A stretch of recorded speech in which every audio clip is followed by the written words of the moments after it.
Hello everyone. आज हम पढ़ेंगे यूज़र डिफाइंड फंक्शन।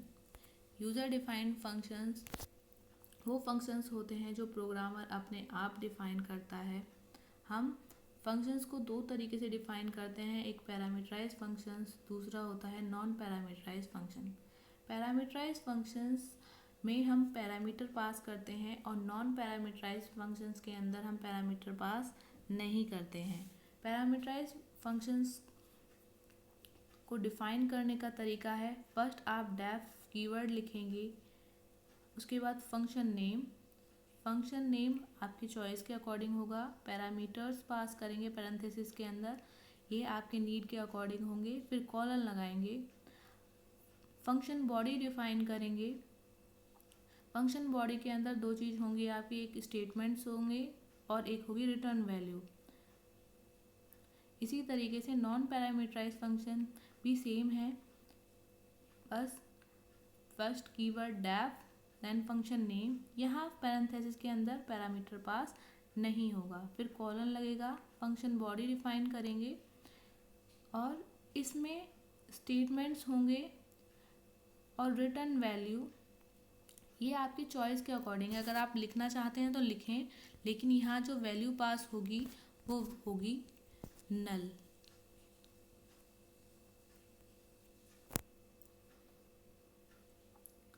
इस चीज़ का ध्यान रखें कि जब भी फंक्शन डिफाइन करें, फंक्शन बॉडी हमेशा वन स्पेस के बाद ही लिखी जाएगी। इससे ये पता चलता है कि जो हम फंक्शन लिख रहे हैं वो कहाँ से कहाँ तक है। कंपाइलर इससे समझ जाएगा कि मेरी फंक्शन जो डिफाइन है वो यहाँ से यहाँ तक है, अदरवाइज वो उसे नेक्स्ट स्टेटमेंट समझेगा, वो फंक्शन बॉडी का पार्ट नहीं समझेगा अगर मैं जस्ट डेफ के नीचे से ही लिखना स्टार्ट कर दूँ तो। आई होप आपको ये चीज़ समझ में आई होगी। अब हम इसका एग्जीक्यूशन देखते हैं कि कंपाइलर कैसे रीड करता है फंक्शंस को। पहले हम जानेंगे इसमें दो चीज़ होती हैं, एक फंक्शन कॉल, एक फंक्शन डेफिनेशन। फंक्शन कॉल कुछ इस तरीके का दिखता है, यहाँ पे पहले फंक्शन नेम लिखा होगा, फिर पैरेंथेसिस लिखे होंगे। अगर ये पैरामीटराइज फंक्शन होता तो इसमें पैरेंथेसिस के अंदर पैरामीटर पास हो रहे होते। अभी यहाँ पे मैंने जो एग्जांपल लिया है वो नॉन पैरामीटराइज का लिया है।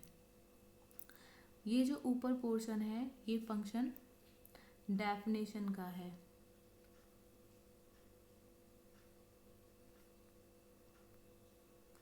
Function definition.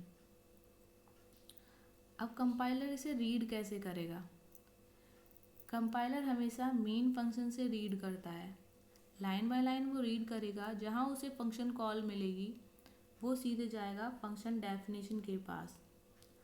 फंक्शन डेफिनेशन में जो भी स्टेटमेंट्स लिखी हुई हैं लाइन बाय लाइन उन्हें रीड करेगा, जो भी फंक्शन रिटर्न करेगा वैल्यू, उस वैल्यू को लेके वो वापस फंक्शन कॉल जहाँ था वो वहीं आ जाएगा।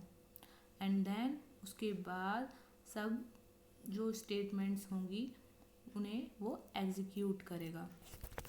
आई होप आपको एग्जीक्यूशन समझ में आया होगा। नेक्स्ट इसे एग्जाम्पल के थ्रू समझते हैं। मैंने एक पैरामीटराइज एग्जाम्पल लिया है।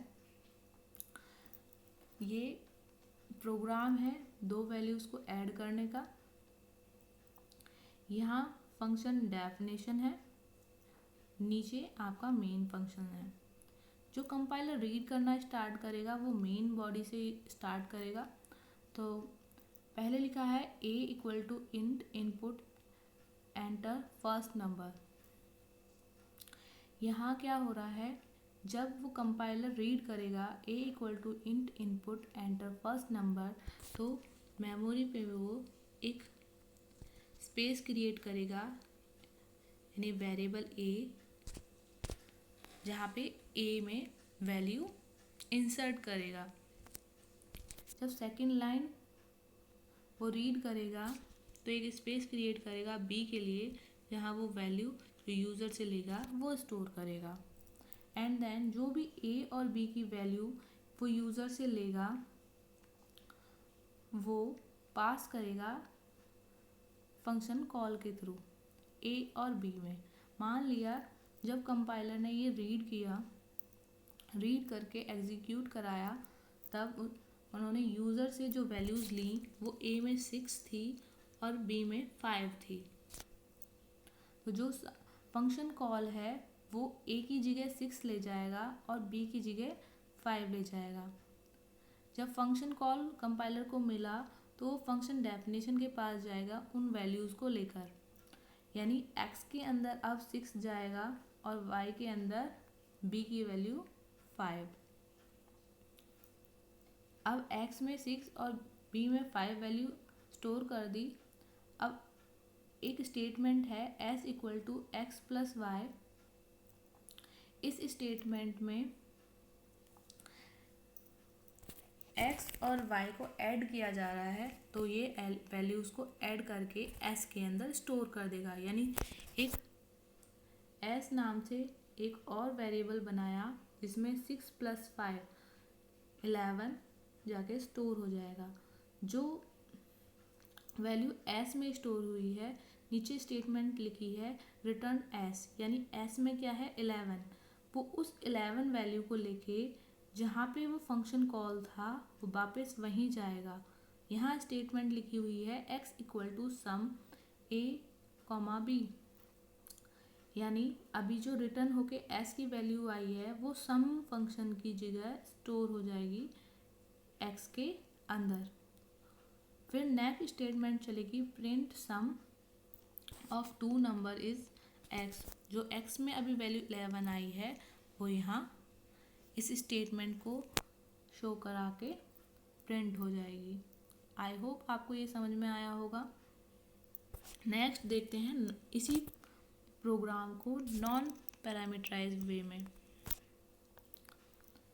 अभी ये फंक्शन डेफिनेशन है, ये आप मेन बॉडी है। कंपाइलर ने रीड किया कि यहाँ एक स्टेटमेंट प्रिंट हो रही है जिसके अंदर एक फंक्शन कॉल है। जब फंक्शन कॉल उसने देखा तो उसने सर्च किया कि फंक्शन डेफिनेशन कहाँ है, उसे यहाँ पे फंक्शन डेफिनेशन मिली। जब उसने फंक्शन डेफिनेशन के अंदर वो एंटर हुआ तो उसे फर्स्ट स्टेटमेंट मिली a equal to int input enter first number. इसी तरीके से उसने a एक वेरिएबल का स्पेस क्रिएट किया जहाँ पे वो यूज़र से a में वैल्यू स्टोर करवाएगा। फिर इसी तरीके से b में यूज़र से वैल्यू लेके स्टोर करेगा। फिर एक स्टेटमेंट चलेगी s equal to a plus b।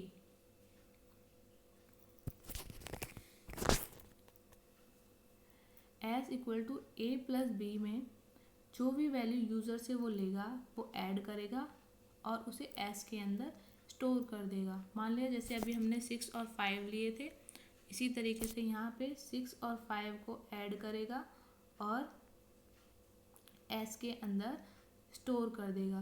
जो ये 11 वैल्यू है वो जाके s के अंदर स्टोर हो जाएगी। फिर एक नेक्स्ट स्टेटमेंट चलेगी print sum of 2 number is s। जब ये पूरा प्रोग्राम एग्जीक्यूट हो जाएगा उसके बाद अब यहाँ पे कोई भी वैल्यू या हमें रिटर्न नहीं करा रहे हैं, तो अब क्या चीज़ रिटर्न होके जाएगी यहाँ पे नल, यानी हमारा यहाँ पे प्रोग्राम एग्जीक्यूट हो चुका है। अब हमारी एग्जीक्यूशन कंप्लीट हो चुकी है। आई होप आपको ये समझ में आया होगा। अब इसे हम दोनों फंक्शंस को रन करा के देखते हैं। पहला फंक्शन है ये नॉन पैरामीटराइज का। मैं इसे एग्जीक्यूट करती हूँ।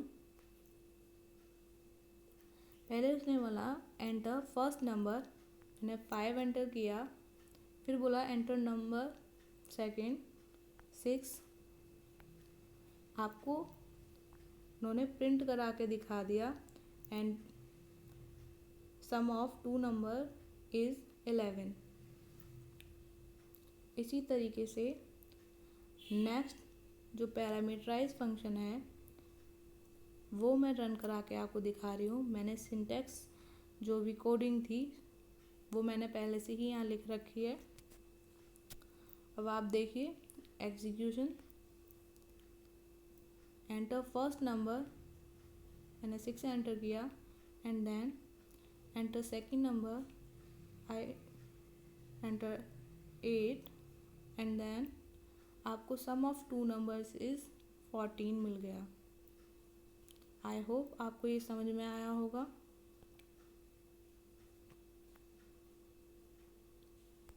Thank you for watching. अगर आपको कोई चीज़ समझ में नहीं आती तो आप कमेंट करके उसे पूछ सकते हैं।